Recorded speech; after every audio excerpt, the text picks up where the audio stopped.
తమ రాక వలన మా మందిరం పావనమైంది. కొంతకాలం తమ సేవాభాగ్యం మాకు కలిగించి మా జన్మ చరితార్థం చెయ్యండి. మాకు మనశ్శాంతి ప్రసాదించండి స్వామి. అశాంతికి కారణం? అమ్మా అని నోరారా పిలిచే పసికందుకు నోచుకోలేదు స్వామి. హర హర మహాదేవ్. విచారపడకండి మహారాజా, మీకు సంతాన యోగం ఉంది.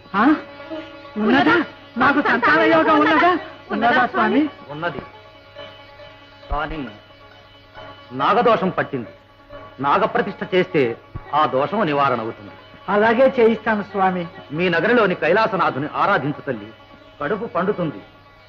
శీఘ్రమేవ సంతాన ఫల ప్రాప్తిరస్తు. భూలక్ష్మి, ఈ ఆలయ బహిరాంగణంలో ఈశాన్య దిక్కుగా ఒక మామిడి చెట్టు ఉంది.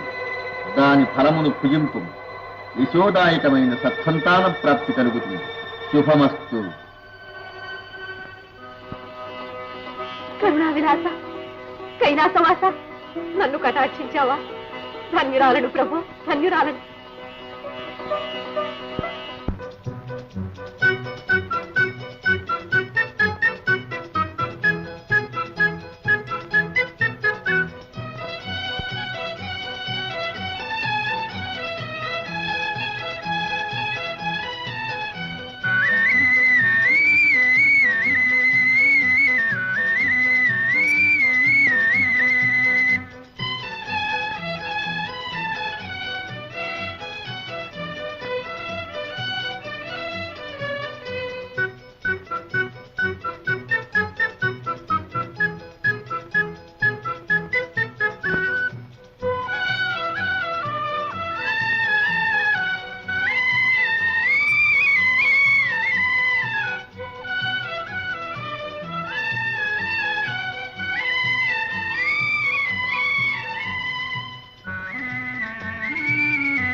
పాపి, పేరాశతో శివాజ్ఞను ధిక్కరించిన చాలక పూజింపవలసిన మా శిరస్సు మీద కాలు మోపుతావా?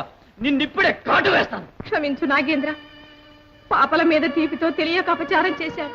నేరం తెలిసి చేసినా తెలియక చేసినా పరిహారం చెల్లించక తప్పదు. నీ ప్రాణాలు అర్పించవలసిందే. అలాగే నాగేంద్ర, అలాగే. కానీ నా కడుపు పండని, కట్టుకున్న దైవాన్ని కన్న తండ్రిని చేసిన ఆనందమైనా దక్కని. సరే, పురుడు వెళ్లే నాటికి పుట్టదారులు వస్తాను, జ్ఞాపకం ఉంచుకో. నాగేంద్ర, అమ్మనన్న పేరే గాని అచ్చటా ముచ్చటా చూసుకునే అదృష్టం నాకు లేదా? అందుకు 6 నెలలు గడిపిస్తున్నాను. ఆనాటికి సిద్ధంగా ఉండు. నా నోములంతేనా నాగేంద్ర? వరమంతే. బిడ్డలకు ఏ పేరు పెట్టినా మా పేరు చేర్చి పిలుచుకో. అలాగే స్వామి. గడువు జ్ఞాపకం ఉంచుకో.